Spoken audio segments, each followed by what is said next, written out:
Now it is my honor to hand over the mic to our next fantastic presenters and longtime friends of Wacom, Renee Cherri and Spencer Nugent.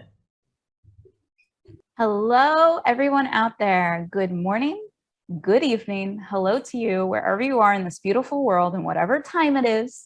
We are so honored to have you here. Thank you for joining us for this very special LightBox Expo stream. I'm Renee Cherri. I'm a marketing manager at Adobe, and my specialty is drawing and painting, which is my favorite thing in the whole world. Well, kind of. I guess I like pizza too. But next to pizza and drawing, my next best thing that I love in the world is my good friend, Spencer Nugent. Oh, Spencer you're too generous, Renee.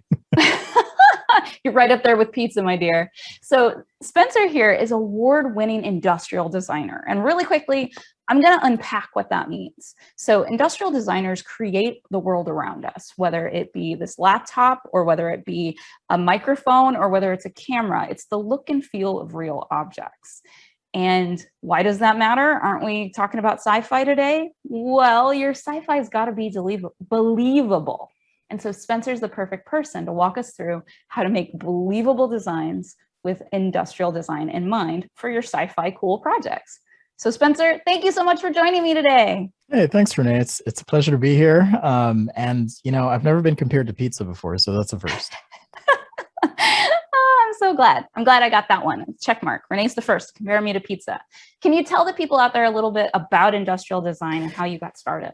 Yeah, I think you gave a pretty good explanation. As far as how I got started, I actually had a friend that was involved in design.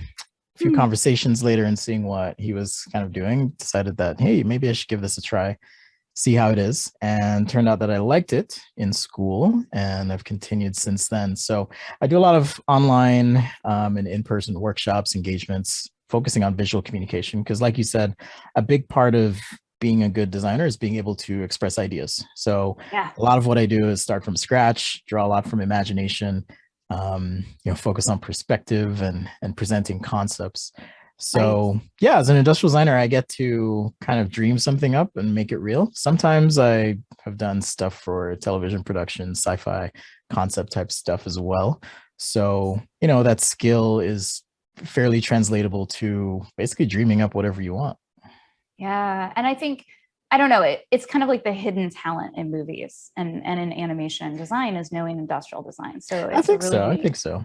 In fact, a lot of concept artists, you know, a dear friend of mine as well, Andres Parada, I think he did LightBox last year. He, like many others, have industrial design backgrounds because you kind of have to have a reasonable understanding of how things work, make them believable, right? Yep, totally true. So what kind of, can you tell me first, before we get into what we're going to be drawing, a little bit about the Wacom One and what's going on here? So Wacom One here, I've got it set up with this awesome laptop. Wacom One's a way for you to kind of see what you're doing while you draw. A little side note, I actually don't always look at the screen, but it is nice and convenient to have a great display, great tablet, connected to a powerful device as well. So if you work at a desk or you have, you know, a more stable setup, it's a really great option if you're trying to get into some light drawing, illustration, and so forth. And the screen size, you know, I would kind of compare it to a sheet of paper, which for me, I'm used to drawing on paper a lot. And so the transition to drawing on something like the Wacom One was fairly easy for me. That's cool. I had not thought about like how it's totally a piece of paper. Yeah, like, it's not exactly the same aspect ratio, but pretty close, pretty close. And we're working on Adobe Fresco today, and I actually work on the Adobe Fresco team. And so my little pitch for Fresco is like, imagine if we tore out Photoshop, just the drawing and painting, just all that stuff, and made it its own app. That's Fresco. And we're on Windows today, but you can actually access it on other devices as well. So Fresco goes across devices so that we use cloud documents, which are magical. So you can go back and forth between devices and Photoshop without moving files. So it's super sweet. Okay, that's it for the salesy stuff. Let's make our, what are you gonna draw today? On a side note, I also use Fresco on other devices as well. But one of the nice things about using this setup, if you have a computer that has GPU acceleration, it actually performs a little bit differently and a little bit smoother. So just a little side note if you're looking to try it out. Cool. All right. I didn't know that actually. Yep, just a little behind the scenes. Yeah, awesome. Okay, cool. So what do you think we want to sketch today for sci-fi, right? Because it's Lightbox Expo. It's all about entertainment. And I love sci-fi personally. Yeah, so I'm very process oriented, so I'll talk about process as well. But in terms of Cool. topic, I mean, I grew up on sci-fi, I grew up on comics, love that stuff. So anything from spaceships, robots, that kind of thing. But I'll probably start with a robot today. Before I Ooh, start, I'm gonna do a little warm up here, okay. and it'll be real quick. It just involves kind of sketching some straight lines, and I kind of like to typically fill up a page, but I'm not going to bore you all with that. And then do some circles here. And I'm just using the default brush in Fresco. Right. And this is actually literally to warm up your muscles. Just to warm up my muscles so that, especially if you're like me, we were talking about ADD before, or ADHD before the session started here. I'm always doing something else. So I need to kind of calm down and get my muscles like communicating with my brain. That's just how I am. So it's a bit like before you work out, you kind of want to do a little warm up before you do the major stuff, right? So yeah, so it's something I always do, some ellipses, circles, lines, that kind of thing. Oh my gosh. And you're catching those ellipses inside of the ellipses, which is like a ellipsection. Yeah, it's a bit like, this warm up is a bit like, let's say this is some sort of fruit. It's almost as if we're slicing that fruit. So I like to do this warm up just to remind myself that, with perspective, my ellipses here should be opening up a bit more as I move down. So just all those things I'm reminding myself of as I do this exercise. Oh, so good.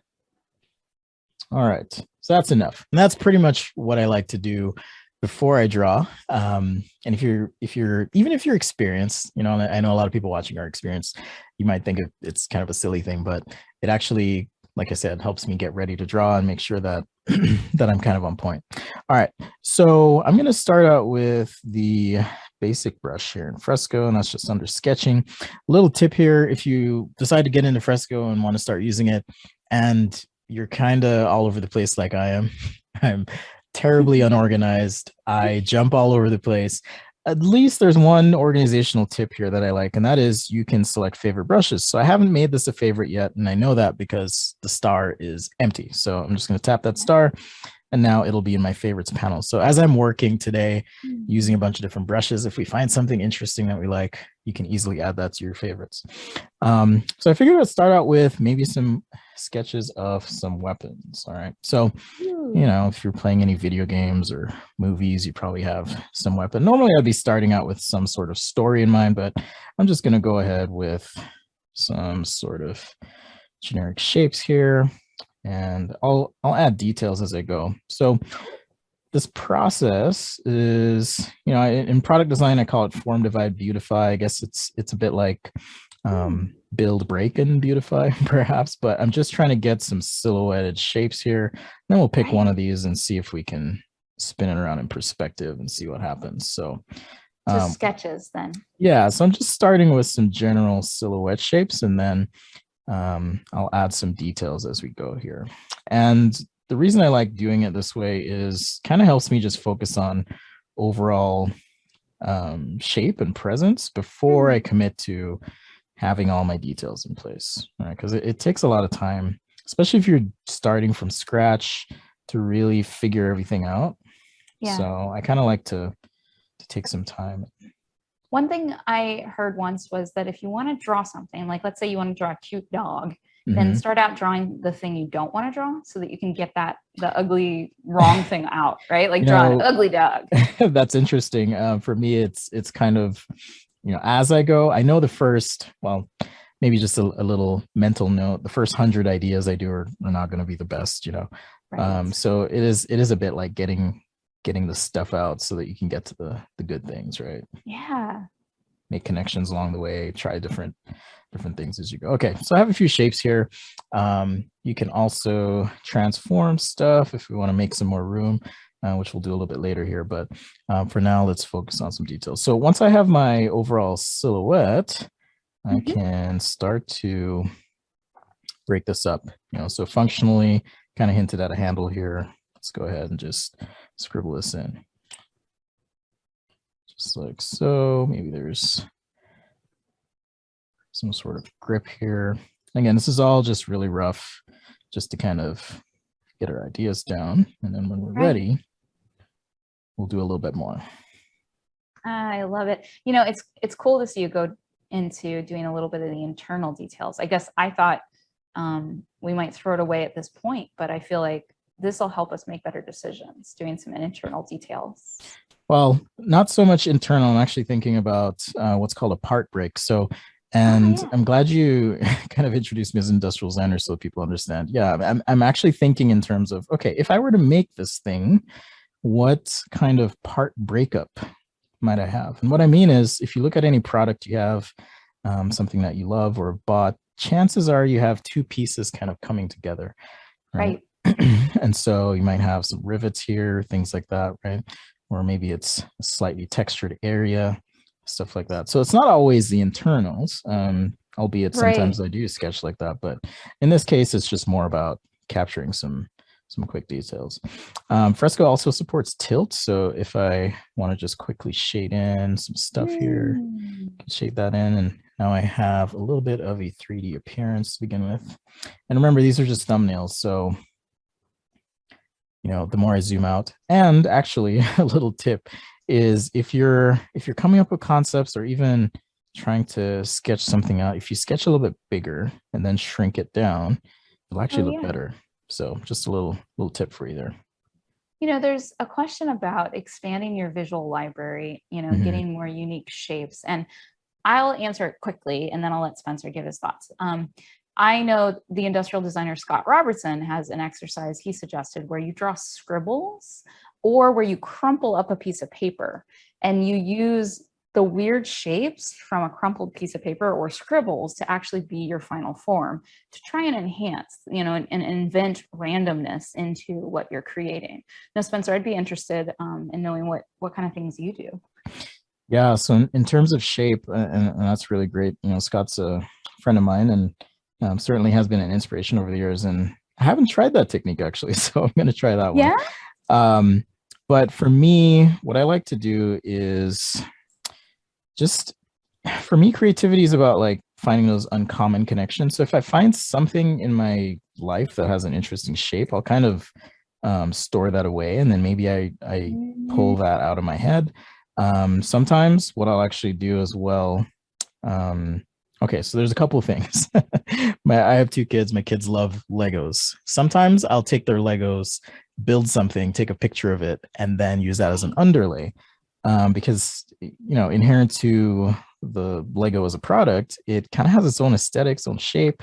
So I'll use that as an underlay. I've seen and done this as well, where if there's an interesting, like, you know, kitchen tool or some other tool that you find, you can take pictures of those and then do a similar thing where you create an overlay.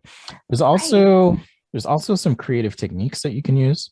Maybe not so much in terms of shape, but in terms of function. And that is scamper, which is substitute, combine, adapt, modify, put to another use, eliminate, or reverse. That means I can, scamper. It's a little acronym that kind of helps with creative output. So it's SCAMPER. So substitute, combine, adapt, modify, or sometimes it's maximize, minimize, put to another use, enhance or eliminate, and then reverse. So in effect, you could say, what if the handle for the weapon was actually in the front, right, as opposed to the back? So I might say, here's another design where I've got, you know, instead of the back where we typically have the handle, what if the handle got moved to the front? So that creates some interesting questions. You know, how might I protect a hand? Maybe there's a blast shield or something on the front or whatever as I'm going. So that's another way I like to work if I'm trying to come up specifically with a new idea. Shapes are a bit different. The other thing I'll do at times, and maybe we can do this when we actually draw a robot here. The other thing I like to do is kind of a scribble challenge I give myself. So maybe that's similar to what Scott was saying, where you just kind of scribble a shape and then make something of it. So that's exactly it. And yeah, you know, great you make like 50 scribbles in his little technique, and then you pick one that really speaks to you and then create something out of it. Yeah, I've also done that where you zoom really far out and then scribble, so that you're not so caught up in the details and presentation necessarily. Sketching a bit looser as you illustrate can kind of help you be creative without having to worry about, you know, it's not perfect, or my perspective, or these details not perfect. Right. Because yeah, we can always overlay and clean things up as we go. That's so fun. I love that. So yeah, as an industrial designer, lines are really important as I'm sketching. Yeah, you could say I'm less of a painter and more of a renderer. I'll show you a little bit of my technique in a bit, but yeah, lines are an important part of how I tend to communicate things. So you'll see me use them quite a bit. I wish I could say I'm either, but honestly, I haven't drawn anything worth talking about in like months. So well, I've seen your stuff, Renee. You're pretty good. Yeah, well, who's that girl who draws? I don't know her. There's a lot of slide decks lately, and positioning statements and market research. Oh, I know how that goes. Just to let the audience know as well, one of the things I love to do, particularly when I do events like this, is if you have ideas, if you have thoughts, if there's something that comes to mind, what if he did this? You know, just drop that in the chat, and I'll see if I can work it in. So whether it's a color, feature, idea, whatever. Yep, I'll try to keep Spencer aware of what y'all are talking about. So definitely chat at us, and we'll do our best to incorporate it. Renee is like my digital bouncer. That's right. I'm the pizza, you're the bouncer. Yeah, that's right. That's right. We're at our sci-fi pizza shop.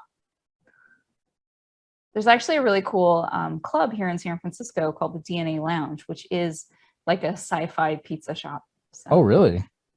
Yeah, it's really cool. Next time you're in town, come on in. Next week, they're doing a hackers showing. So we're all going to see hackers. Ooh. Masked and vaccinated. Thank you very much, just for the crowd out there. Like a white hat, red hat, or black hat, sorry?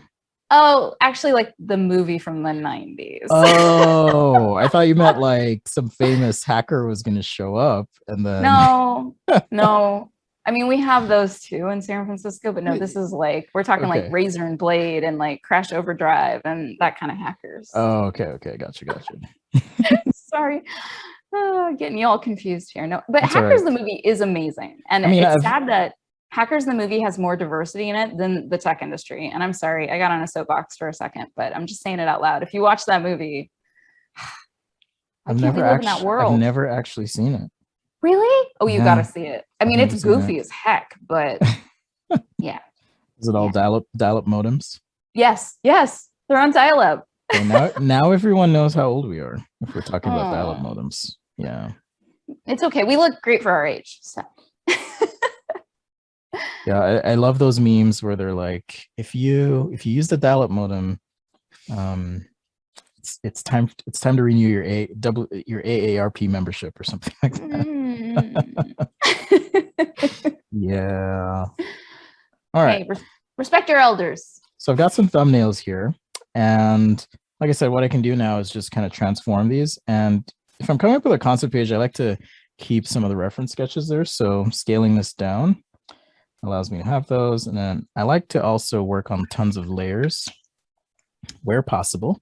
And there's a couple ways to do this. Fresco is actually really powerful and allows you to work in a variety of flexible ways. So if I want to draw this in 3D, for example, and I'm not totally comfortable just yet, with my perspective or whatever, I can actually jump in here and get access to alignment guides and grids, like a perspective grid. So this means that if I adjust my vanishing points, it's not letting me do it today. Okay, there we go. If I adjust my vanishing points, like so, let's see here. I just want to make sure I'm in a good spot. I'm going to do a top-down view. So I want my horizon line way up. And if we zoom out, you can move these points further out so you get a more relaxed view. Nice. Okay, maybe move this one over. Like so. I'm actually going to move my horizon line off the page. All right, something like that. Hit done. So now all the lines I sketch are actually going to move in perspective. Oops, looks like I have an extra point there. And actually, for y'all out there in TV land, you should know that perspective grids are not out yet. So this is the pre-release version, which is awesome. We want you to sneak this, Spencer, because the team doesn't hide stuff. And thanks for pointing out it's a pre-release version, because I'm actually not going to use them right now. But just to let you know, if you are kind of unsure about perspective, that's a tool that will be available to you to use very soon. Yes, very soon. And I did check with the team. They said I could mention it. So yes.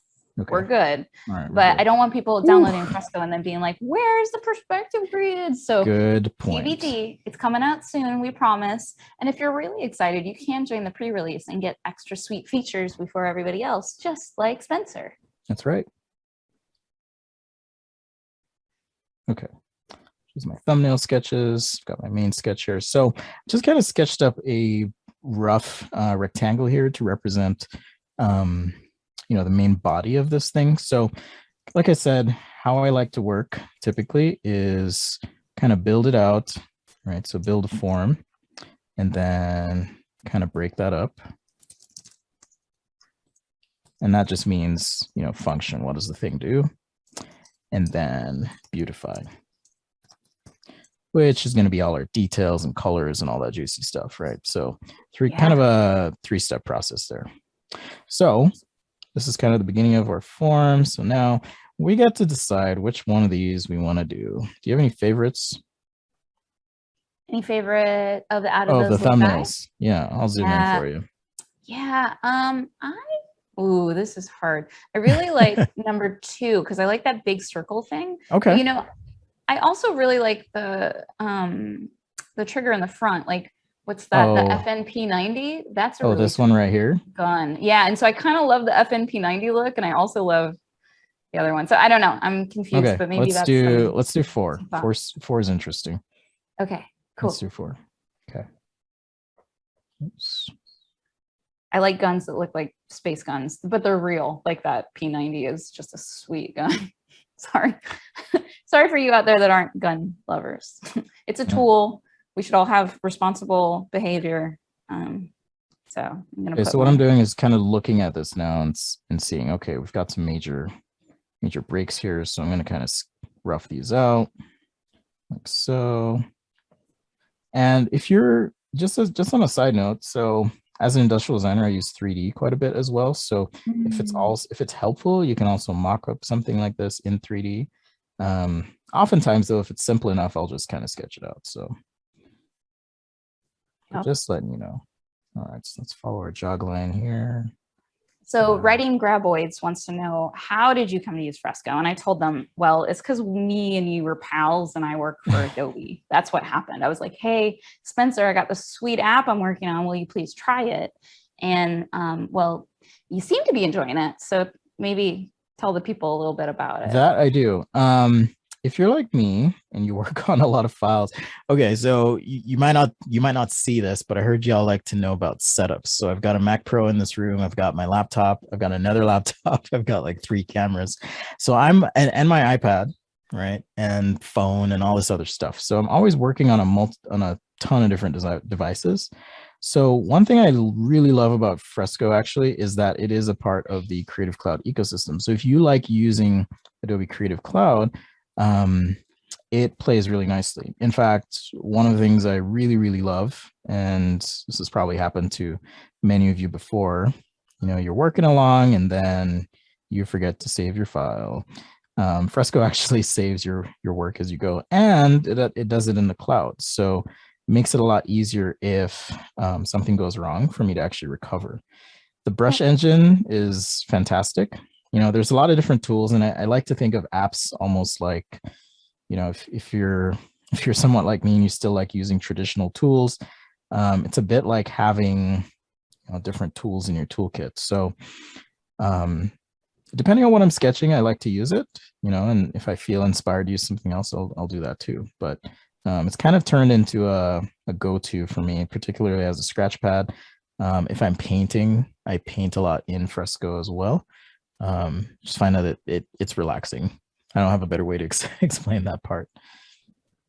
You know, and I feel the same way. People will ask, you know, I work for Adobe clearly, and so I'm here to talk about Adobe apps, but I'm also a traditional artist. And when I see somebody drawing with watercolors or painting with watercolors or drawing with colored pencils, it's not like I come over and I'm like, slap them out of their hands and go, you should be using markers, you know, like that's not, I'm an artist too. I know that's not real. So use what works for you in whatever situation you're in. Yeah, and as a product designer, you know, I'm designing lots of stuff. It's you know, toys, or it might be consumer electronics, it might be something like a backpack. I know there's a backpack image on the promo, but what I find is that depending on what I'm drawing, I like to use a different tool. So particularly with creativity, it's like sometimes ideas just flow better if you're using a different app or a different tool, and it's okay to switch things up if you're feeling like, you know, maybe I'm stuck here, or let's try a different tool and see if it makes you think a little differently about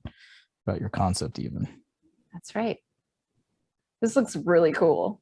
All right, so I'm kind of just in this breakup phase here. So we did our main form, and now I'm kind of just thinking about, okay, what are the parts that may be making this up? You know, is there some sort of Picatinny rail here? You know, maybe this surface actually comes out and then returns in, stuff like that.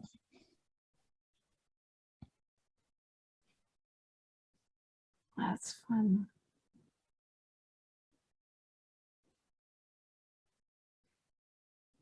Dakota wants to know if you have any books in specific for drawing weapons, because it's a little tricky. It is tricky. My advice would be, if you're drawing weapons, you kind of have to look at a weapon to kind of get an idea at least of the basic structure. And, you know, I'm certainly taking liberties here with my interpretation of a few things, but generally speaking, if you want to draw something, draw from observation so that you can draw from your imagination. And it's a lot like learning any other language, where the more you use it, the better you get. So the more you're speaking that language, or in effect drawing things in real life, it's going to help you understand how to draw things from your imagination. I'll take a look at construction equipment often because I like drawing robots. We'll get to that next. And that tends to help me kind of have an idea of, you know, what I might need to include in my design. Man, I can't believe it's only been 30 minutes. You've got such a sweet design. Oh, to me, this is the hard part, actually. Really? You know, you're all probably excited to see color, but the hard part for me is actually, you know, kind of figuring out what I want to do first. I'm going to add a little pop-up window here. And then the color and texture and that stuff, that's fairly quick for me. So, all right, so I'm actually going to take this layer now and drop my opacity slightly. Actually, before I do, yeah, I'll just drop the opacity. I have some stuff I got to erase too. You know how that goes. I do know how that goes. All right, well, I can just turn that off. And now I'm going to make a new layer. And we'll just kind of take these gestural lines that we had, and now I can kind of sketch over, add details. Again, I'm just using the default pencil here in Fresco. It's actually really great. Yeah, I agree. Like, I actually kind of paint with the pencil. Don't tell anybody, but don't tell anybody, hundreds of people. I'm going to tell the dev team. It's just a good brush. Yeah, I agree. And actually, the default pencil, a little Fresco nerdery for you. It's one of the only brushes that isn't a stamp-based brush. That, I mean, it's got a stamp, clearly, but that stamp is randomized every single time that it makes a new stamp. It's actually like a... Really? I had no idea. Yeah, it's a procedural image. So it's not like one brush image that's in that. Oh, well, the more you know. More, you know, the little stars flies across the screen. I know. Speaking of nostalgia, man. Speaking of showing our age. Reminds me of old G.I. Joe as well. Oh my gosh. Yes. And I've been watching also He-Man, Masters of the Universe. And it's oh, the no same way. thing. They have that like end where they're like, hey kids, friendship is important. I'm like, that's right. What's his name? Man at Arms. That's right. I know. Oh man. So good. So good. Yeah, I don't know if we want to get Also- too much on a pop culture tangent or not, but man, there's some weird TV in the 80s. Yes. All of it, honestly. But I love it. Tom is in the chat and he says, middle age represent. It's nice to see you, Tommy. Virtually see you. I prefer the term elder millennial. Okay. Yes. Elder Yes. millennial. You know, I had 2 older brothers and they're Gen X. And so I tend to have a lot of that Gen X because I had to be cool just like them, right? So I was always chasing after what they like. I think we're about the same year, but Yeah, I'll ask you offline so no one steals our identities. Here is my social security number. My blood type. So good.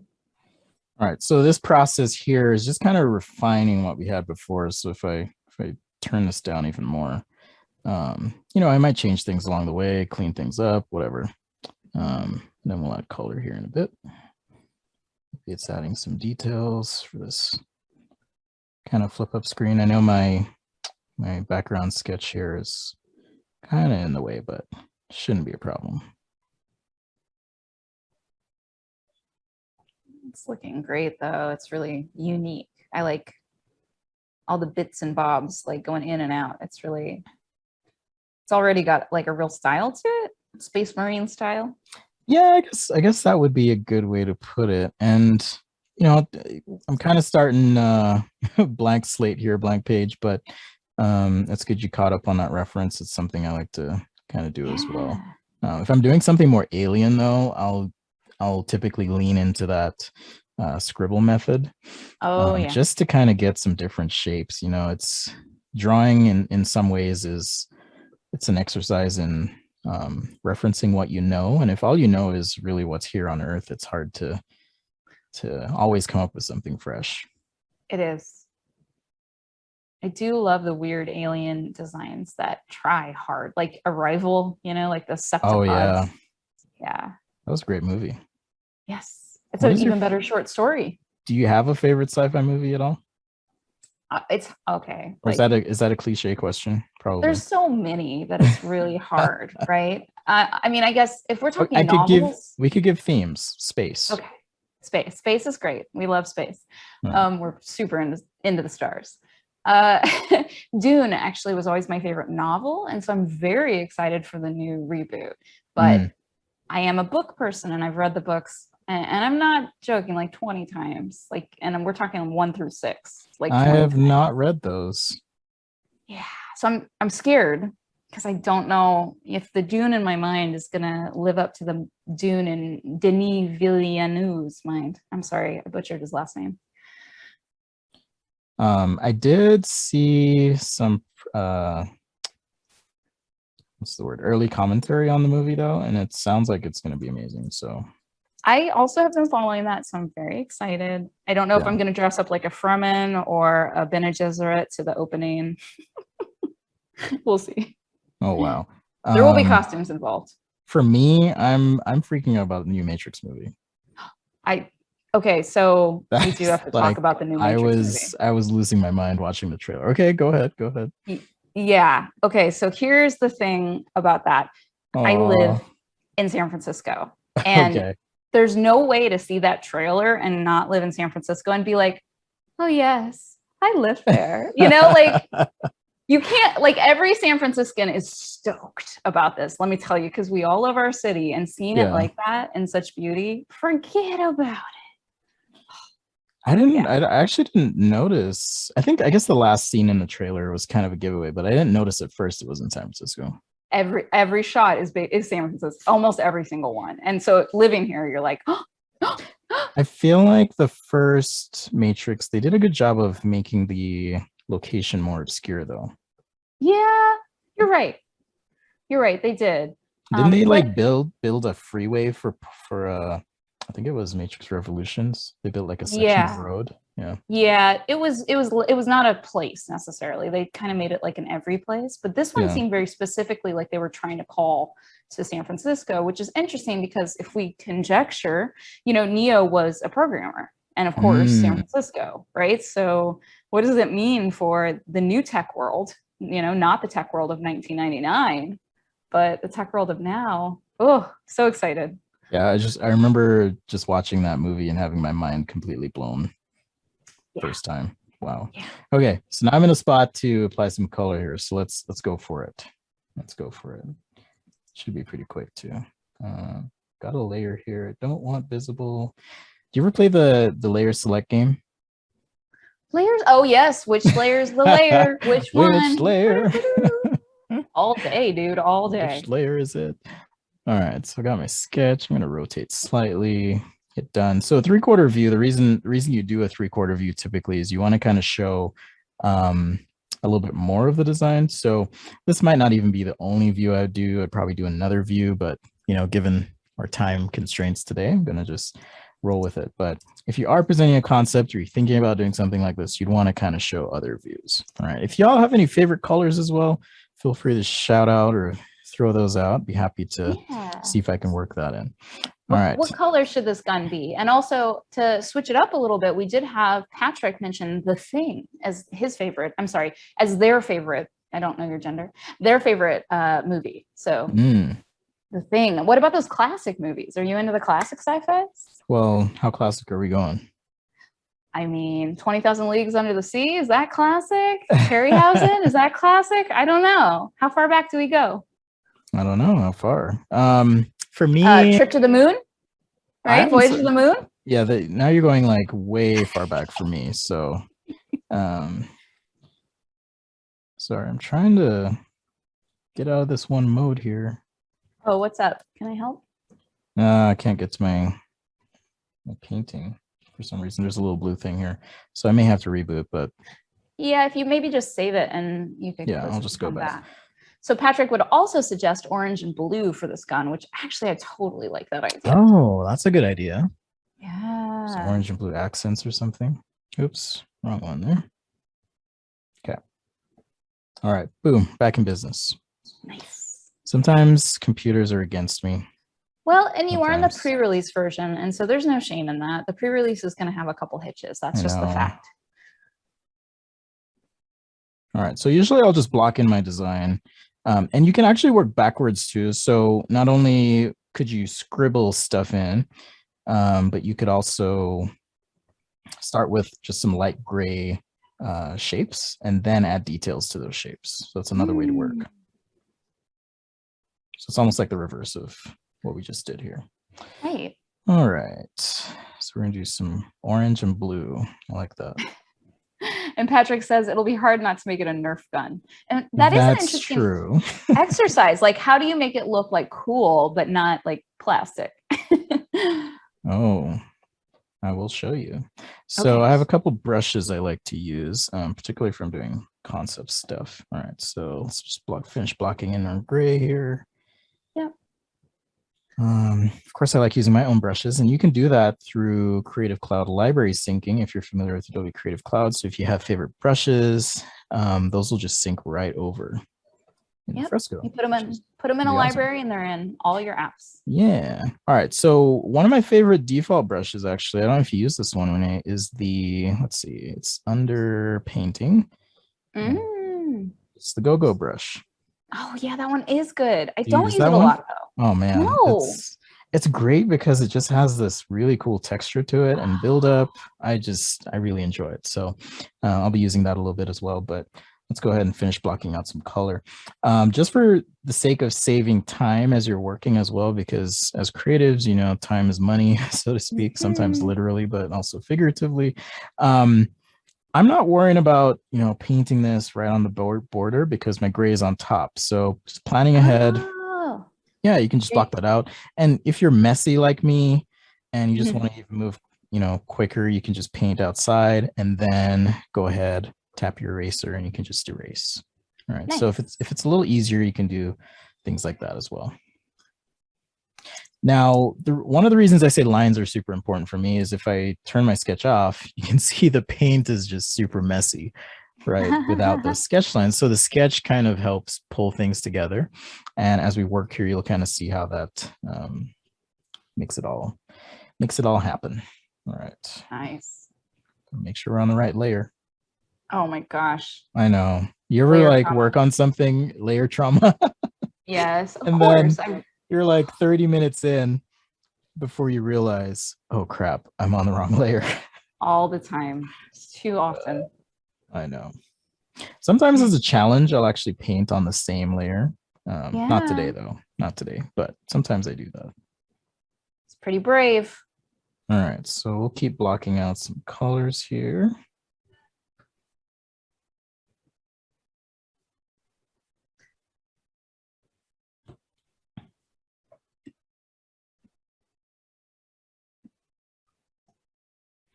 And maybe a couple more. I hope that's an okay blue. It's not too I like boring. that. All right. Okay, this I'm leaving the little flip up display thing a little clear for now. Add some effects in a minute. Okay, so go brush. Go gadget brush. I like that brush. I'm gonna have to use it. I usually stay in the dry media category. I don't know why. Part of my internal commentary. Go gadget brush. Go. All right. So now that I have my base color, I can kind of start painting in here. So, if there's some sort of surface change or shadow at play. In fact, if you are painting over all your colors, you can just switch the blending mode of the layer to multiply and adjust your opacity. And so that way, this neutral gray I'm using will actually help shade in on the orange as well as the blue and gray and so forth. Okay. It saves you time by doing that. So much time. And keep in mind, I'm working pretty zoomed in here. And for me, maybe I'm just lazy or it's a force of habit. Thinking about why I'm sketching something is important. So a lot of times for me, it's okay, how quickly can I get this idea out? And so I tend to work very quickly with things like just being rough and loose with the sketches. Patrick's asking if there's a favorite section. And so, yeah, Patrick, there's a favorites for brushes. So whenever he opens it up, you'll see there's a little brushes star. And then also by way of information, this color palette, which is pretty awesome. It'll actually save all your recent colors as well. So if you like to switch colors and you're working with a giant palette or something, it'll keep track of what colors you pick just to make it a little easier to select those. All right. So once I have my colors blocked in, add some shadows, okay, where we have surface transitions or anything like that. And if you're trying to get into getting better at your lighting, okay, again, you got to draw from observation. Yeah, that's a play on words, pull from observation as well. So if you're in a room right now, hopefully you're in a room, not under a bridge. Not under a bridge or something, but hey, props to you if you made that work. Take a look at the walls. And as the walls change direction in that room, you'll notice that the light changes as well. So where there is contrast, there is form. Okay. If you remind yourself of that, then you kind of know where to put things. So now, because I've changed the value of this blue, for example, we have the line there to kind of inform what's happening as well, but now it's reinforced with that brush stroke. All the brushes work together, or the strokes work together, rather. Yes, that's the idea. If you need to make something darker, so forth. So we can just keep building this up. All right, I'm not paying attention, Renee. How are we on time? We are doing A-OK on time. We're about 15 minutes in, so you got about 40 minutes left. Okay, we'll do a quick. Time always flies. We'll do a quick robot after this. This is doing so great. Don't worry too much because you've got about the same amount of time almost, right? You're just about 45 in, honestly. Okay. All right. And then you've got about 40, not a little bit less, but not too bad. It'll be good. And please pardon me. I'm actually making an Instagram story right now, so I apologize for having my phone. Oh, it's all good. I know, but I stole your awesome gun and I'm just posting on the gram about it.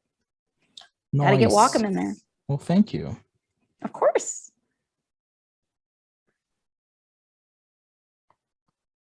And then we got to get you in there too, my dear. Sketch a day. If you don't get a good picture of me, you can always just grab a slice of pizza, throw it in, and we'll be good to go. I love it. That's great.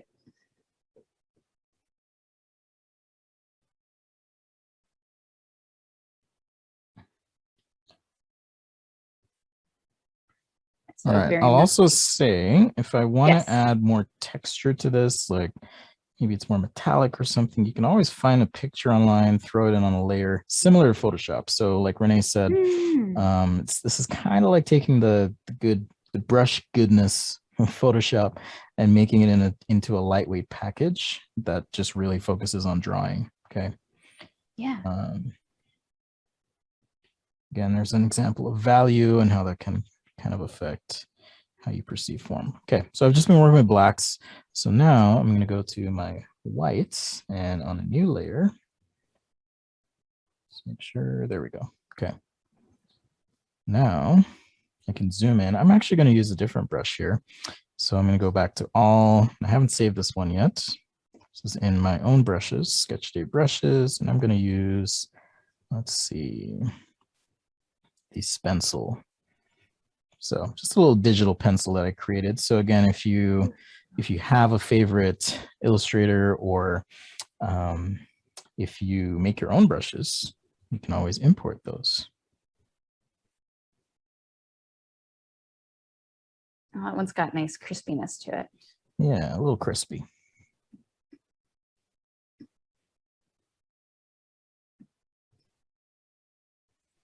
All right, so just these little highlights are going to help. Yeah, it helps define the material. Yeah, you kind of want to think about lighting as well and where your light source is. That's going to help you determine where to put kind of these hits of white, but also will help bring out form if there's some sort of, maybe damage here. We can kind of paint that in. If you want to pick a color as well, you can use the ink dropper right here. I can move that around, pick the color I want. So if I want to try a different color here, I can do that. So on the bottom, we have what the color currently is, and on the top, the new color.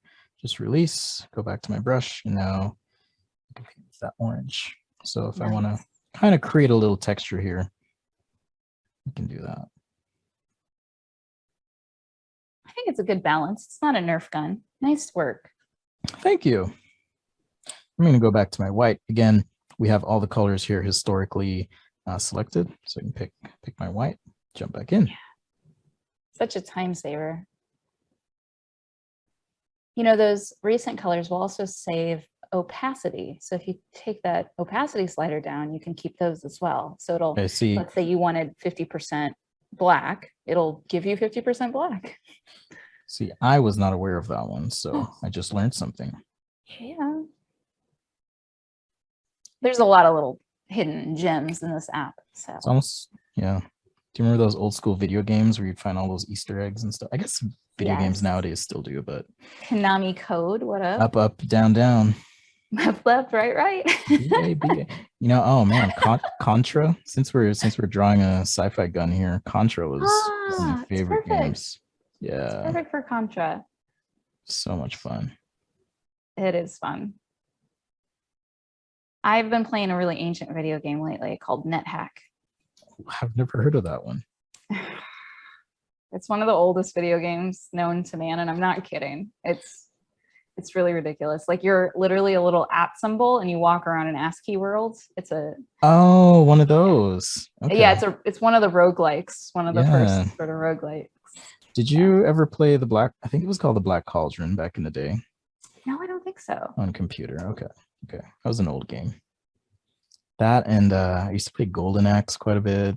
Oh, yes. There's all sorts of. You remember that? I do remember Golden Axe. Very cool. Okay, I'm going to add that one to my favorites. Let's go ahead. I also made some marker brushes here that are pretty nice. If you like using markers, right, kind of has this nice flat stroke to it, and it'll actually follow the cursor as well. So if I want to, you know, if I want a nice thick stroke this way and then back down to create some depth. Oops. Right. Some depth. And so it knows which way it's going because well, not just the pen, but you know, the Wacom One plus the brush engine in Fresco. Yeah. So that's great. So yeah, if I just want to add some highlights, I can do that. There's some talk of pizza toppings in the chat. Ooh. Yeah. Some prohibitive opinions about certain pizza toppings. Are we talking about pineapple or olives? Well, anchovies? pineapple's one. Pineapple's one. Corn is another. Have you ever had corn on pizza? Oh man, I don't know what to say about that. I actually have. I have had it. How is it? It's fine. I don't know. I mean, you know, you're eating pizza. It's fine. It's pizza. Come on. Yeah, you know, truthfully, I've never met a pizza I didn't like. So yeah. So there's this festival in Portugal, and they have this pizza place where, and you know, it's a crazy festival, and there's hundreds of thousands of people. It's probably thousands of people.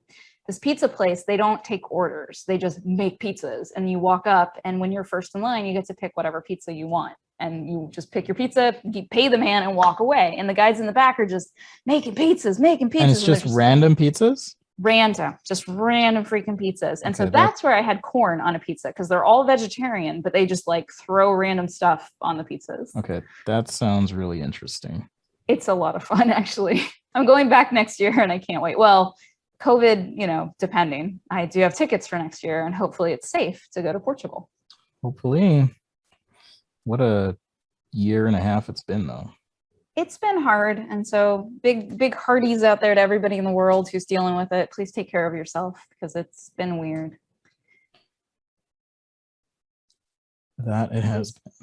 Yeah, please be safe. Take care of the people you love, and try to do stuff you love also, because life's too short.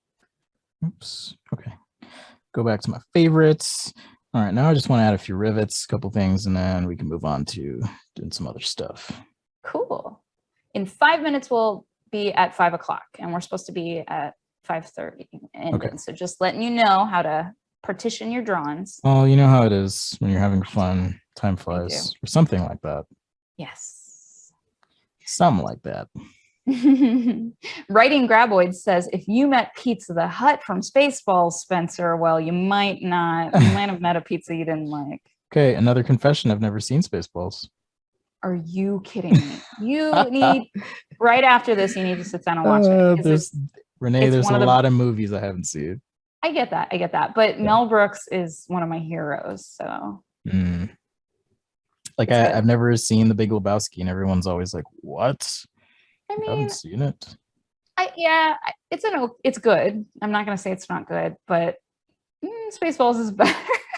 Yeah, we don't want to start a fight. I know. All right, I don't want to start fights here. More part lines, details, things. So all of this is on separate layers, and I typically am not worrying too much about getting everything perfect, just because again, you can use that trick, zoom out or scale your sketch down. It's important to kind of think too, like, okay, what's the purpose of this? Am I early stage concept? Am I showing this to an executive? You know, and that's going to kind of help me decide anyways, okay, how much time do I want to spend on this? How much 3D do I want to incorporate? Or is the sketch going to be just fine here? Right.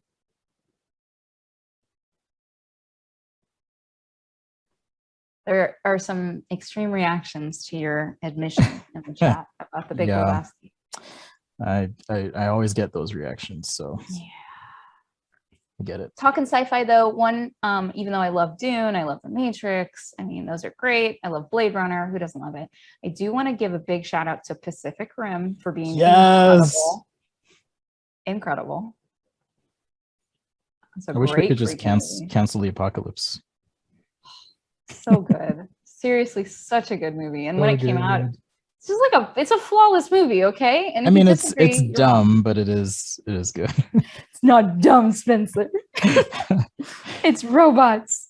You know, I have a 10-year-old. I don't know if anyone in the chat has a kid that age, but he's to the point where we'll be watching a movie. He's like, Dad, this makes no sense. I'm like, I know, Oh. just enjoy it, man. That's hard. Oh, it is, but it's cute. Another robot movie, Real Steel. If you haven't seen that, I have not seen that one. I love that movie. And it's a weird one because apparently it was supposed to be like Steven Spielberg, and he kind of pulled out halfway on like being the director. So it's shot gorgeous. Like it kind of like AI, where Stanley Kubrick was doing it, and then didn't Spielberg finish it or something?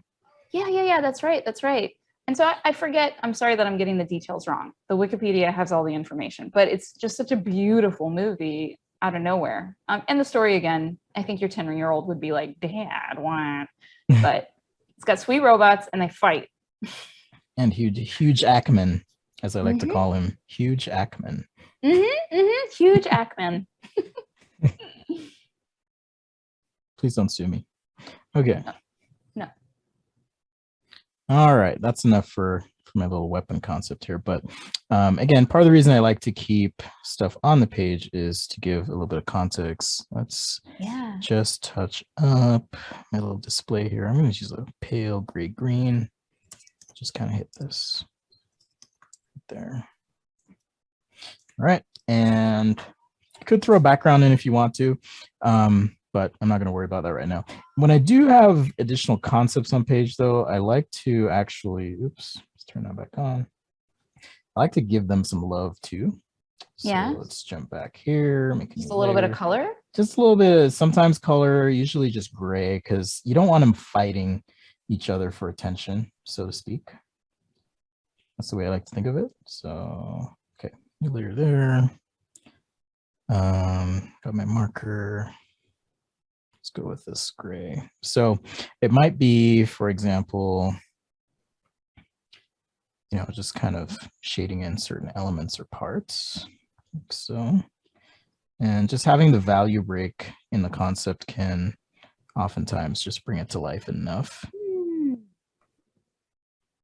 It does, really. That's all you need, is just a tiny bit, and you can just kind a little bit of value. Yeah. So even here, for example, cool thing with this marker brush, though, is it is pressure sensitive, and if I need to, you know, go light or dark with the same color, I can do that. So it's just a really quick way for me to kind of block things out. So good. That traditional marker look. Yeah.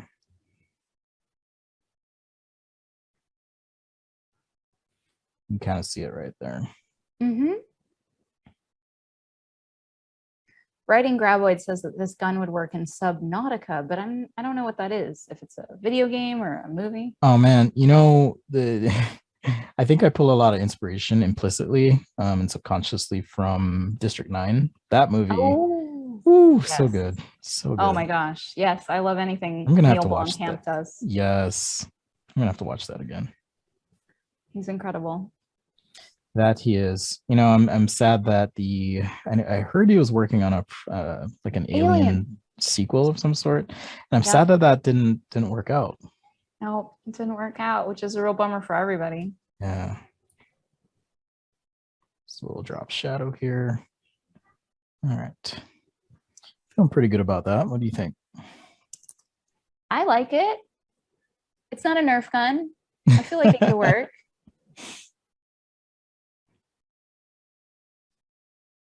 Okay. Now I'm showing one of my weaknesses, which is, how do you know when to stop? Do you ever run into that problem? Oh, dude, like, all the time. Like, I think I'm done, and then you realize, oh, there's just one thing I want to do. I want to add a little texture, just a little bit. Dude, I never know when to stop. It's hard to be like, this drawing is now done, and I will walk away from it. What really happens is that I just abandon things for so long that I'm like, I guess it's done, and I'll post it. And I'll post it like seriously 9 months after I've abandoned it or finished it. And I think one of the things it took me a long time to realize is that art takes time. You know, if you're illustrating something, it takes a lot of time to get that done. All right. Let's do some sort of robot here. And actually, got this little dude from the internet. Soldier guy. Yeah, soldier guy, not soldier boy, soldier guy. Oops. Okay, now I know what's happening.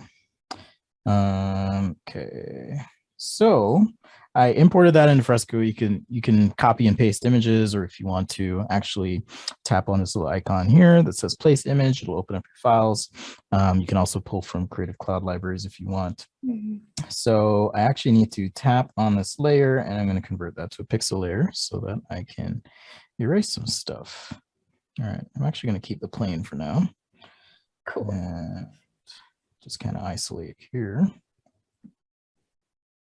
Yeah, when a photo comes into Fresco, it's actually protected just in case you don't want to mess with it. So you do have to rasterize it. And that means that the image quality is preserved too, right? Yep, that's right. Yeah. That's right. So I really like that.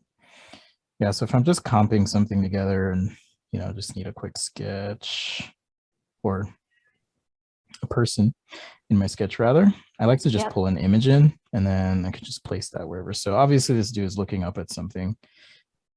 I think I just hit quit. Okay. But, okay. Whew, it didn't quit. Thank goodness. All right. And again, it's not full Photoshop, so I'm just going to take some bits and pieces here. Let's go ahead and duplicate my selection, and I'll just kind of place these around just to kind of extend.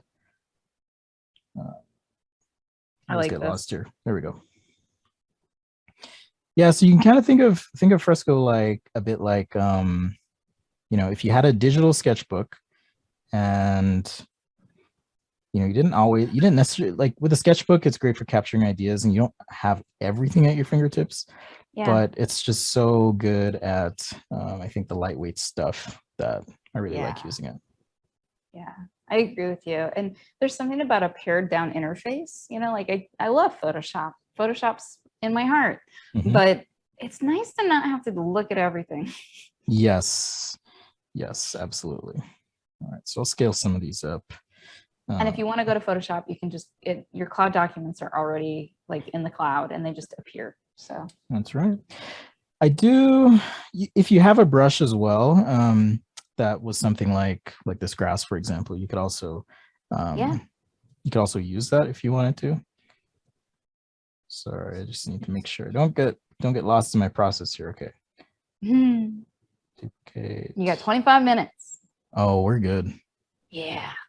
I'm not worried. We're good. All right. Fresco keeps freaking out, and I'll explain that. It's just that my transforms here were a little bit off the canvas, so it's just making sure that. Hey, are you really sure you want to? Oh yeah. Take that. You know, cut this off. Yeah, like, just making sure. Just worrying about you a little bit, just a little worry. Now, as you build the robot, Andre wants to know how you're going to figure out the visual library. So I guess, you know, what shapes you choose. So I just want to throw that out there. Oh, gotcha. The shapes I use. So it depends on the theme, really. I think I'm going to go with something alien because we did mention that a little bit earlier, and I'll kind of show you the process there. Cool. But that's a great question too. So I'll just talk through that as I go. All right. So I got that. And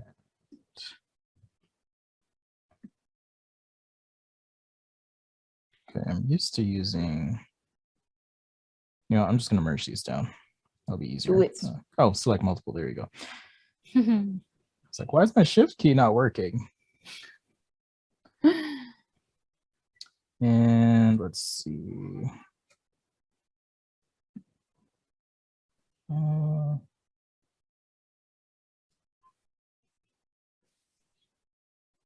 feel like I'm losing my mind.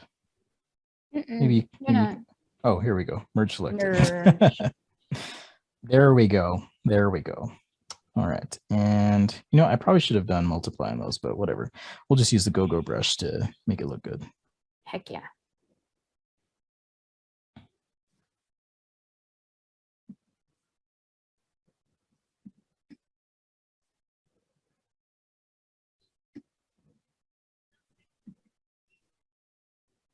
You know what tool I don't use very often that I think would come in handy here? What's is that? The multi-color select? Yes, I think the multicolor eyedrop could get you a brush that you might like. Do you want to try it real quick? Yeah, let's give it a try.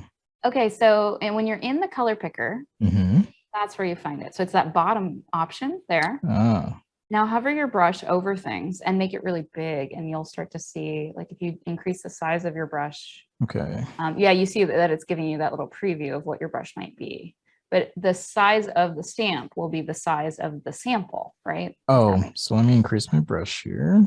Yeah. And it's going to act differently with every brush. So if the brush has a bunch, if the brush has a bunch of rotation elements on it, it's not always great. So I tend to use like the 9-point rounds if I'm trying to capture a photographic element. Okay. That makes sense. And all you have to do is go change your brush and you still have that swatch. So the swatch will behave, right? See how it goes with the go-go. Yeah, that's pretty good. That's good. I mean, just for quick effects. Yeah. Now keep in mind your when you switch to multicolor eyedrop from the eyedropper brush, you're still going to be in multicolor that next time. So if you want to just do one, switch back. Okay, good to know. So we'll just, so we'll go back and. That looks good. Everyone needs a Renee. Yeah, well, you know, I even need one that can do the rest of the work that I have to do. Yeah, I know that feeling. But I am here for the fresco questions, that's for sure. Okay, so the question was, well, how do you do the background? Yeah, well, not the background, but the like the visual, the visual stuff. Library. Like how do you choose those looks, those shapes? All right, before I jump into that, I'm just gonna throw in, make sure. Okay, it's asking me if I want to fill with pixel or vector, which is another thing that Fresco does. So you get vector and pixel on the same canvas. I'm gonna do pixel, and let's go ahead and drop my opacity down. I'm not gonna worry too much about the outline of the dude right now. Let's focus on some sort of concept. So as far as concepting, I'm just gonna jump to my pencil here. I really like these questions, by the way, so thanks for asking. This is my first time at Lightbox, so I appreciate all the good questions. Okay, so I got my pencil here. Yeah. And you know, this dude's looking up, right? So if there's some sort of perspective thing happening, all my vanishing lines are going to be going back, right? Even if it was a building or something that he's looking at. But we want to do some kind of robot, so I can drop the opacity here. And if you wanted to, again, if you do have access to pre-release, or if you're patient, you will have perspective guides that you can use. So I just realized I didn't look up the whole time. Apologies, everyone. You looked up a couple times. You're doing good. Don't worry. Okay. We know you're focused. You gotta do the biz. I am. I'm in the zone. Zone.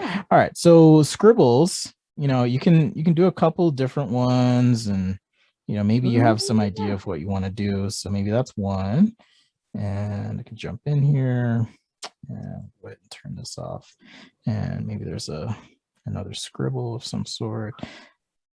Sometimes I'll actually get my son and be like, hey, drop a scribble for me.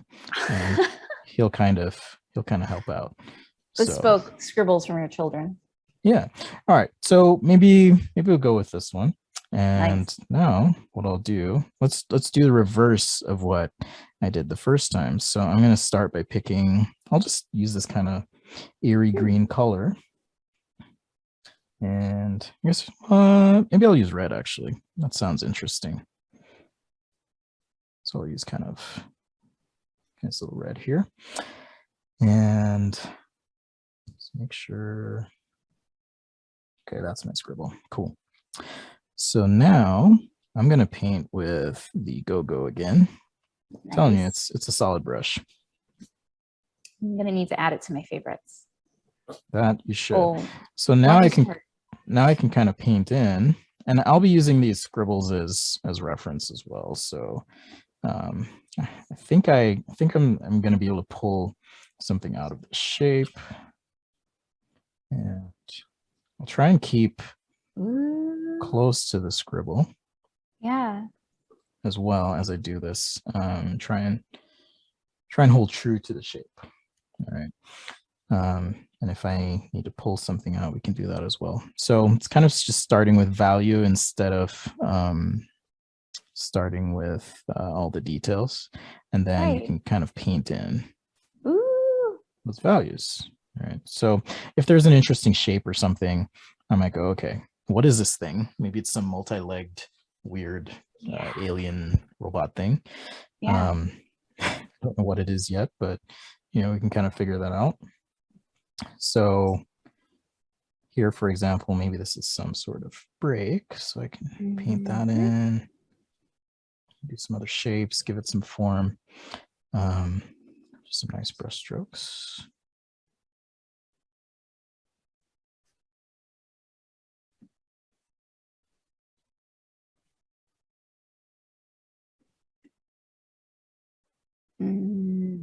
In the chat, Writing in Graboid says, instead of lost in space, we're lost in process. That's right. Oh, wow. Yeah, I have no idea what this thing is, but this is kind of the fun part of this part of the creative process. It's like, I'm gonna do something, and then you just figure out what it is, right? It reminds me of like Evangelion Angel a little bit. Ooh, yes.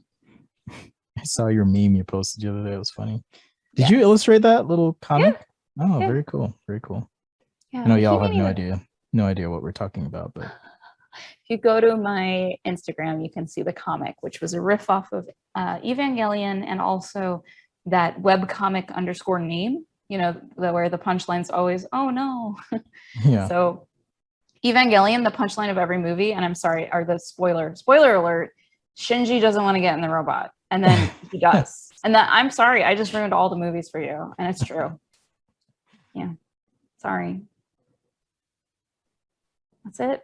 Them's the movies. Well, now I don't need to watch any of them. Thanks. No, you don't. You don't.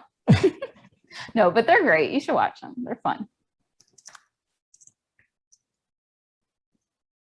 All right. So a little bit more of a painting related process here, but I can drop that sketch down. Oops. Drop this sketch in opacity and just keep painting. Now I'm painting on the same layer. So in this case, I like the challenge sometimes. I really do. Yeah, I get you. Writing Graboids wants to know if Fresco's good for doodles. I told them that I thought it was, but do you want to hear it from you? Absolutely. I doodle a lot in Fresco. Especially if I'm just working on an idea that I might want to finish up, say in Photoshop. So even this sketch, for example, I may get some color hits, and then when I'm ready, I can jump over into Photoshop real quick. I know we're kind of low on time, but 15 minutes. Even the background elements as well. The background of this sketch needs to be filled in, but more on that in a bit. Okay, we have more time than I thought, so that's good. It is good. Yeah, we're right at 15 minutes, my dear. All right. Michael from the chat says it looks like it's spitting acid. Maybe so. I like the weird tentacle thing on one side. Maybe this is actually the head. I was trying to figure out where the head is. Where the head is, yeah. But I think I'm going to use this side here, actually. So, yeah, and then you just kind of paint with values. Values are important. It's the brightness or darkness of your color. Yeah. Little tip, my dad actually taught me this. He was a chemist by trade, but he would paint at night. And, I would try and paint as well. And one thing he told me was, if you just squint and look at your stuff, you can kind of see what's happening without, focusing on all the details. It's a bit similar to zooming out and seeing how things look. So if you're like me and, color and value aren't necessarily a strong suit, or it's something you're just working on, you can always kind of check yourself before you wreck yourself by squinting. Oh, I have a lot of value problems. Like in life, or you mean like painting? Oh, no. Well, I just have a lot of problems. But no, for drawing, I tend to make a flat color on top, and I set it to the color blending mode, you know? Like, Oh, yeah, I don't do the blending mode thing, actually. yeah. So for y'all in TV land, if you want to check your values, what you can do is fill anything, like a whole layer, with gray. It could be any color actually, but gray is what I like to use so you can see it in black and white. And then under the blending modes, you choose color. And then what that does is it passes that color down through the layer stack to everything. So if that's on the top, then it's just going to make everything look like it's in black and white real quick. And then you can check your values. Yeah, see, I didn't know that. Mm-hmm. Okay, I'm just gonna put some part lines on this guy. Maybe this Ooh, is I like that. this is his little belly. He's like a lobster monster robot. Kind of. Yeah. You know, I love lobsters actually, and I've never eaten one because they're too cute. Have you seen the movie The Lobster? No. Okay, you gotta watch that. Is it about a lobster? No. Huh. No. I won't even spoil it or attempt to describe it. You just gotta watch it. Okay, noted. Writing it down on my list. I'm sure someone in the chat has seen the movie. I just genuinely like lobsters. Like, I'm not joking. Writing Graboid says shrimp or prawn, which is true. It does look a little bit more shrimp-like, which I also love shrimp. Prawn. Don't eat them. They're cute. All right, so now I'm gonna... Yeah, obviously we don't have time to paint the whole thing, but you kind of get the idea.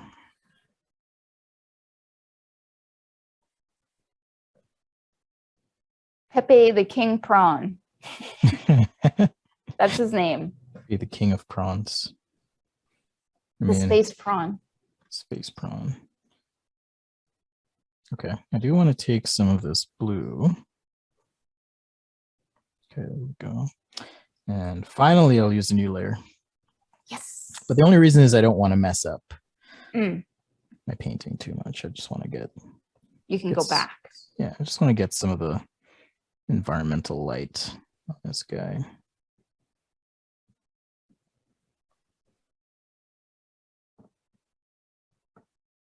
Yeah, I'll have to try your value trick sometime. Yeah, give it a shot sometime. I think you'll like it. Blending modes is one of those things that's kind of been trial and error for me. I'm like, okay, I get multiply, I get screen. Yeah. What's happening with this linear dodge? I mean, that's how I roll with them too. Like, I even know, oops, sorry, my mic. I even know some of the, like, the equations behind them and what they're supposed to do. And no matter what, I still just roll through them. I just roll through. I don't care. Yeah, see, I knew they were mathematically based. I don't know the equations. Well, like multiply literally multiplies the colors, right? And that's why 1 is white. And so anything times 1 is itself, which means that it becomes transparent. And then screen is subtract. No, subtract is actually subtract. There's a literal subtract. And that does take every number value and subtract them from each other. And that's RGB, HSV, whatever. Yep. Or I guess it's RGB based. Huh. Yep. In Fresco, it's RGB, but in Photoshop, I think you can choose. So it would be whatever you're working in, whatever color space. Math nerds. Well, I was a math major, so I appreciate it. I like how he looks organic, you know, but also a robot. Like, that's such a fun mix. Thanks. That's kind of the idea there. Yeah, so he's alien. Yeah, I mean, it's something. I'm not super happy with the end here, so I'm gonna see if I can change some of these shapes. Sounds good. You got about 9 minutes, so we'll have to say goodbye to the good people out there. All right, do we have 9 or is it 4? And you need 5 at the end. You know, I forget. 9. It's Adobe Live that like cuts us off in 5 minutes. We'll see what our dear Wacom friends tell us, if we can run right to 5:30 or when will the music start playing? Yeah, I know. When do they get the hooks and pull us off? I mean, this could be some sort of egg sack, but I don't want to necessarily do that. It's weird. No, it's 5:30 on the dot. I'm being told by the voice in my ear. You might want to get that checked out. I'm just saying. It tells me what to do. The voice in your ear tells you what to do. Yeah. What am I gonna do? That's one way to live. What am I gonna do without it, Spencer? It was the voice in my ear, I swear. Oh, he's fun. I like this sort of texture. All right, so let's zoom out here. I hope this actually works. I'm going to try this out. So let's tap on our layer. And like I said, I want to do some background thing. So I'm going to duplicate that. And now I can transform. Let's go ahead and flip. Maybe there's one off here doing something. So there's a question about streaming. I'm going to answer it while you're messing around. So writing graboids, I work for Adobe, and so I work sometimes for the Adobe Live team doing hosting. So there's some streams yesterday and earlier today that you can check out that I was part of. I haven't streamed art in a long time, but I know Spencer does stream art. I am streaming on Monday and Tuesday next week. Monday and Tuesday. So let's go ahead and pop his Instagram in the chat, and I'm sure you'll update everybody there, right? Oh, yeah, I will. Okay. So you can just give him a follow at sketchaday.com. That's his Instagram handle. And then he will let you know. I'm always sketching stuff. Sometimes it's cars or shoes or weird robots. On Sundays, I like to live stream sci-fi stuff too. So yeah. Sunday sci-fi.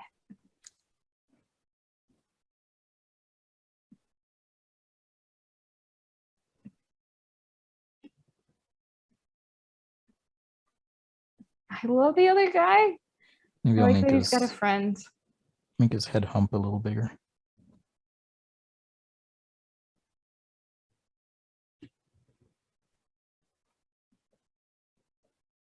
So cute. Well, I don't know about you guys out there, but I want a shrimp robot immediately. Shrimp bot. Oh, that's what I'll do. That's what I'll do. Since we kind of honed in on the shrimp theme. Yeah. Somewhat. Yeah. I think so. Yes. We'll just have some little tentacle things come up. Yes. And I was on the wrong layer, of course. It's because you got excited and you just started painting. I was. But you caught yourself. Excellent resolve there.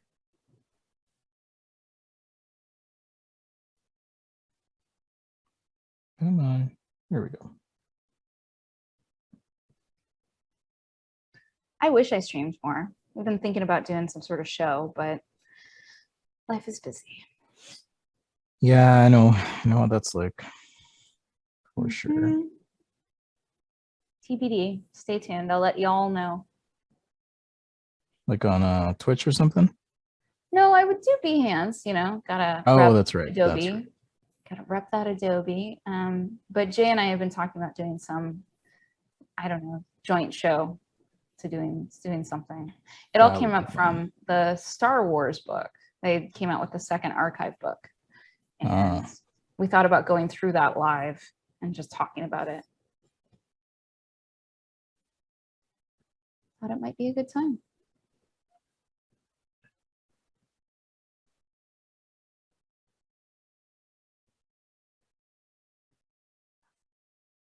What I love about all these details is, you know, if you wanted to like take this to another level, you could just export this to Photoshop and you don't even have to export it. It'll just show up. So yeah, reminder. I don't really have a way to show that, but I'll when we're close to the end here, let me know and I'll kind of explain how that works. It just kind of happens. There's not much to explain. So not much to explain. We got 4 minutes. Okay. A couple of highlights here. So similar technique, right? To our little weapon sketch.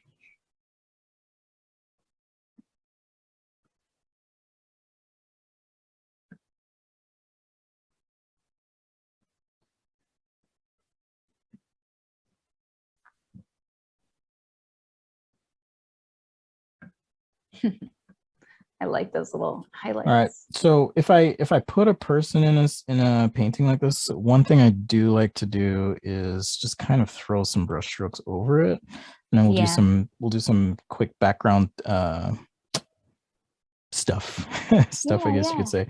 But yeah, just throwing some quick brush strokes over kind of helps it feel a bit more like a painting as well, even though you know clearly it's not. And if you want to modify stuff, like maybe he has, you know, some sort of armor or something, we can throw that on too. All right. And then one more time for the people out there, let's tell them which Wacom you're using. I'm using the Wacom 1. So I think it's 13 inches. It's really small. So if sometimes you like to, you know, work with something in your lap, you could do that. I like to work at a desk, but it's small enough you could throw it in your lap. It's not like my giant Cintiq that takes up a lot of space, which is fun to use, but you know, but sometimes you need it. You need the smaller one, like it feels comfy and accessible. Absolutely. And if you are a latecomer, Fresco works on a bunch of different platforms as well, so check that out. And it's still free to try or use, right? Oh, it's free. It's completely free, actually. You can use it for free forever. You do not have to buy it. Okay. The only thing that you might pay for are more brushes and access to Photoshop on the iPad. That's what you get right now when you pay. But if you already buy Photoshop, if you already subscribe, you get Fresco for free with all them brushes. So you don't even have to worry about it. That's pretty awesome. Yeah, right? But you don't need to pay to access all the awesome tools, the unlimited layers in Fresco, and then also pixel and light brushes. Yeah, all of that. Yeah, you know, like we kind of said at the beginning, I use a lot of different tools, and for painting, and as unorganized as I am, I love that I don't have to think about, okay, how many layers do I have left here? Yep. You know, so even I really have to think about. Even at 300 DPI, like you can't make as many layers as Fresco would crash. So pretty nice. Well, we got about a minute until it's 5:30. Oh, shoot. Okay. I know. So I wanted to give you that call out. Well, I appreciate it. I'll do some quick background stuff here. Yeah. All right. So new layer and same brush, or, you know, if I want to mix things up and use this marker brush, I can do that as well. Just make it real big here. There's something in the background. Just add some textures.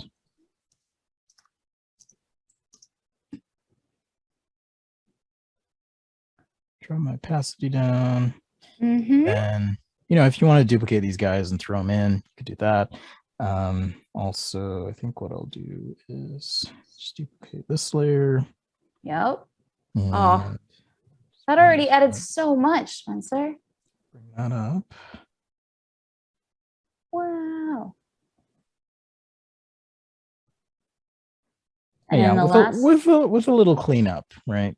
Yeah. You can kind of see how something like this might come together. So Fresco is super lightweight, but love the brushes. If you're just trying to comp something, capture something, and as you can see, just using the scribble method or blocking in colors and then adding details, you can come up with something. I didn't plan on drawing a shrimp looking thing today, but hey, we did a scribble and we came up with an interesting idea.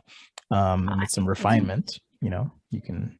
I love it. And, you know, Fresco works great with the Wacom 1. It comes bundled. So when you buy that Wacom 1, you get Fresco paid, which actually also gets you access to Photoshop on the iPad, which I know is kind of goofy. But that's a little hint tip there, my dear. Your Wacom 1 is an incredible creation device, as Spencer has shown here. We are so happy to have had you, Spencer. And so I think it's now time for me to send it over to my dear friend, Melissa, to close us out. So thank you so much, everybody. Awesome questions. Thank you, Spencer. Thank you.